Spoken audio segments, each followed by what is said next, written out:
Mercredi soir à minuit, c'était l'ouverture de la pétition pour le référendum d'initiative partagée contre la privatisation d'ADP Aéroports de Paris. En quelques mots, ADP est une entreprise publique détenue par l'État. Elle compte notamment les aéroports de Paris-Orly, Charles de Gaulle ou encore le Bourget.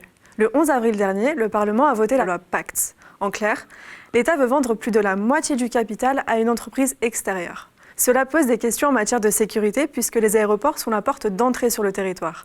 On peut aussi se demander pourquoi l'État veut privatiser une entreprise qui lui a rapporté plus de 3 milliards d'euros en 2018. Pour signer la pétition, voici la procédure. Le plus simple est encore de le faire par ordinateur.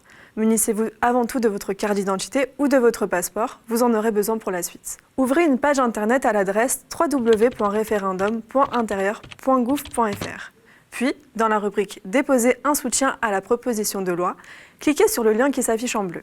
Ensuite, cochez la case « Je soutiens » sur la droite de l'écran, puis cliquez sur « Suivant ». Un formulaire s'affiche. Il vous faut d'abord renseigner le pays, le département et la commune où vous figurez sur les listes électorales.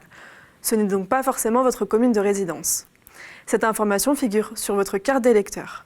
Pensez bien aux majuscules et tirets pour le nom de votre commune. Il faut ensuite renseigner votre identité, donc votre nom, votre prénom, votre date de naissance, etc., telle qu'elle figure sur votre carte d'identité ou votre passeport, en respectant accent, cédille et tiret. N'oubliez pas de renseigner tous vos prénoms. Attention, ils doivent être séparés par des espaces et pas des virgules. N'oubliez pas les majuscules.